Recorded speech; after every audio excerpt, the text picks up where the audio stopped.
Kita tuh lagi bikin apa? Biokompon. Biokompon. Bahan dasarnya apa aja? Bahan dasar utama itu dari kohe sapi yang masih segar. Ini bener anget, Benar. seger. Segar. Ya, tinggal kelihatan tadi morojolnya. Ambil gambarnya. Diambil ya. Lah, ya. Sama karena Tampung di bawah pakai sekop pas lagi keluarnya Pak. jadi masih orisinil ya. Ya. Langsung keluar. Jadi memang harus yang masih anget. Nah, mengapa yang baru keluar dari sapi itu karena diyakini masih mengandung banyak mikroorganisme.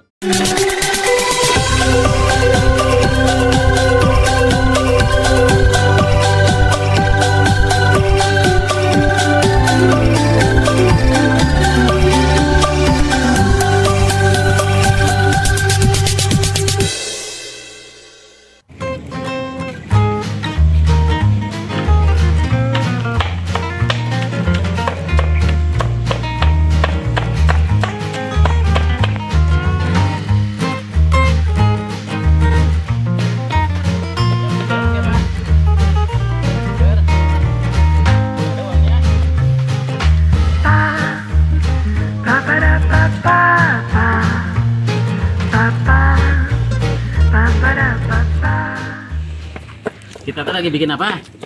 Biokompon. Biokompon. Bahan dasarnya apa aja? Bahan dasar utama itu dari kohe sapi yang masih segar.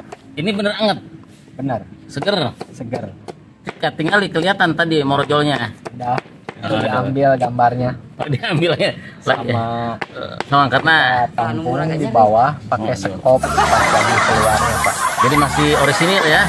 Langsung keluar. Jadi memang harus yang masih anget. Nah, mengapa yang baru keluar dari sapi itu karena diyakini masih mengandung banyak mikroorganisme, masih ada di situ. Beda dengan yang sudah selama udah seminggu, udah sehari 2 hari, mikroorganismenya udah relatif enggak aktif gitu. Bahan dasar kedua, Bahan dasar kedua itu ada biangnya. ya starternya. Starternya ada nggak kita? Ada. Masih ada ya? Ada tuh. Nah, ini mana ge? Nah, ini starter. Starter ini yang biang. Jadi starter itu biokompon yang kita pertama dulu sekitar 3 tahun yang lalu didapat dari Kang Wayan ya. Iya. Dari Kang Wayan dari Lembang, dan sampai hari ini masih terus beranak pinak di sini. Gitu. Ini bahan dasarnya itu kohe sebenarnya sama biokompon ini. Tapi untuk makanan mikroorganismenya kita harus menambah apa, Ge? Harus ditambah juga bahan-bahan yang lain seperti halnya gedebok pisang. Nih, gebuk pisang. Mengapa gebuk pisang? Karena membantu untuk mengurangi kadar baunya juga, Pak. Nah, jadi sebagai filtrasi dan juga tambahan kalium karena di pohon pisang itu terkandung banyak kalium. kalium, zat yang dibutuhkan oleh tanaman, memperbaiki unsur hara. Nah, si gebog ini juga untuk menghilangkan bau tadi, bau kotoran hewan itu. Untuk filtrasinya bagus ya, Ge? Iya. Kemudian ini ada namanya panglai. Panglai bahasa Indonesia apa nih? Apa ya? Di sejenis inilah rimpang, Pak. Cuman yang kita pakai itu dari jenis panglai. Temu lawa kan beda lagi ya, Pak ya? Beda lagi. Ini mah panglai. Panglai. Panglai lah ini. Nggak tahu bahasa Indonesianya apa, yang penting mah panglai ini ya. Jadi kuning kayak kunyit tapi bukan kunyit. Kunyit. Terus nanti juga dikasih ini nih. Hah? Garam korosok. Garam kasar. Nah, ini kenapa Pak ini? Karena ini diyakini mengandung listrik alami gitu, Listrik. Pak. Selain tambahan unsur yang lain. Seperti halnya garam itu kan mengandung banyak mineral, Pak. Oke. Jadi mineralnya nanti ditambah pakai garam korosok. Nanti juga ditambah dengan ini nih, panglai yang mengandung banyak listrik. Nanti ditambah banyak listrik lagi dari itu. Daun kelor. Daun kelor. Betul kan? Iya. Daun kelor, Mang. Ngambil daun kelor, Mang. Ada daunnya. Oke, daun kelor. Nanti setelah daun kelor bisa juga ditambahin daun apa? Kersem ya? Kersen. Tapi Kersen. itu di fermentasi yang kedua. Tahap keduanya. Tahapan yang kedua. Jadi pada prinsipnya ini udah selesai ya, udah beres bahan dasar ini ya. Kalau misalkan kita nggak ada, misalkan di sekeliling kita untuk gedebong pisang, panglai, dan juga garam, kita hanya membutuhkan 2 item aja. Starter sama kotoran sapi yang masih segar. Nah, itu udah Itu cukup. sudah cukup. Garam nggak harus. Nggak harus juga. Ya. Karena ketika tidak ada biangnya, starternya Jadi- itu akan jadi POC biasa. POC biasa. Kenapa ini ada starternya? Karena ini kumpulan mikroorganisme ya. Jadi kumpulan mikroorganisme yang dulunya kita nggak tahu seperti apa memulainya, tapi ini bisa diturunkan dengan cara mengasih sedikit aja nanti dalam air yang kita gunakan. Jadi bagi yang mau bikin nggak punya gebong, nggak punya panglai, nggak punya daun kelor, itu bahan dasarnya cukup dengan kotoran hewan, kotoran sapi yang masih anget ya, jangan lupa ya, masih anget. Dan Mas nggak bisa starter. diganti sama kotoran yang lain. Termasuk kotoran sapi, nggak bisa, kotoran kambing nggak bisa. Kalau kotoran kambing ya jadi POC biasa nantinya, harus kotoran sapi. Kenapa gitu ya, harus tanya sama Kang Wayan ini. Mungkin ada jenis tertentu dari pencernaan sapi yang bisa membedakan antara kotoran sapi dengan kotoran yang lainnya. Kita belum melakukan penelitian itu. Nah ini nanti, ini mah udah kayak gini aja kan, nggak usah di ini, cukup diginiin aja. Ini juga mengandung banyak listrik nih. Nah.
Nah sini enggak. Ini masih hangat ya. Masih hangat. Nah ini kotoran sapi tadi akan kita masukin ini ya semuanya ke sini. Gitu. Ini modelnya seperti teh celup. Kalau Kang Wayan dulu nggak pakai kantong ya? Ya. Kalau Kang Wayan dulu seperti ini, masukin aja ke tong, ke itu ke mana, ke drum. Tapi kita pakai ini biar tidak kemana-mana, biar tidak bayatak. Ya, tidak menggumpal di atas. Ya, biar tidak bayatak. Nah ini kan udah ada apa? Kelor. Daun kelor, ada gebog, ada panglai. Kita masukin yuk, Mang.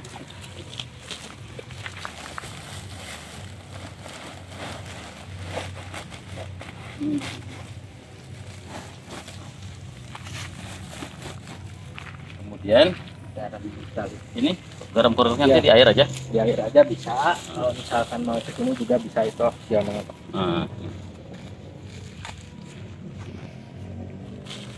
Garam nih, garam. Ini mana ya? Ini makanya.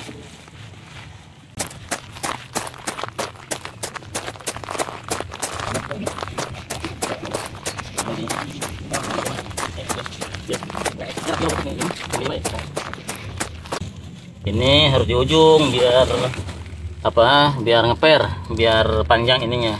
Ada ruang. Biar lentur memasukinya gampang.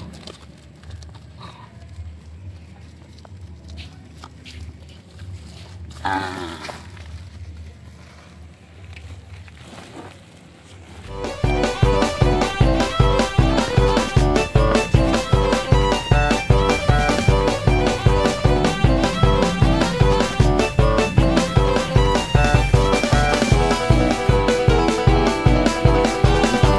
Two thousand years later. nanti ya kan kalau udah lama peot. Ini kan seperti teh celup nih. Coba nih Dok. Nah ini seperti ini. Nah ini nanti tinggal ayo dikasih starter. Nah ini starternya.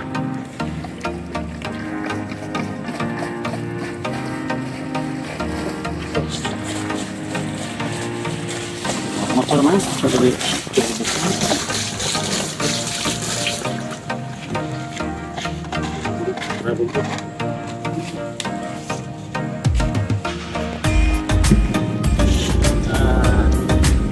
ini diisi air sampai penuh. Garam udah semua? Udah. Nah, ini model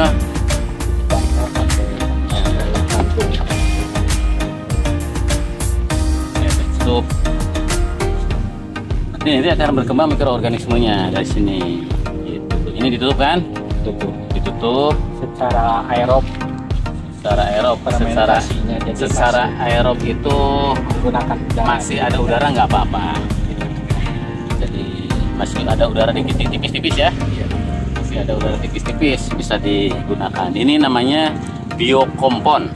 Proses fermentasinya Pak 24 jam. Ini besok ke jam 5 sore udah bisa dipakai. Kan ini jam 5 sore nih. Jadi ini proses fermentasinya sampai bisa digunakan itu 24 jam. Nanti kalau udah dipakai isi air lagi karena terus berkembang biak mikroorganismenya. Gitu. Ini ilmu dari Kang Wayan Dirga yang kita peroleh dulu ketika kita IHT. Nah ini nanti kayak teh celup. Kalau teh itu kan warnanya coklat. Nah ini ya agak kehijau-hijauan.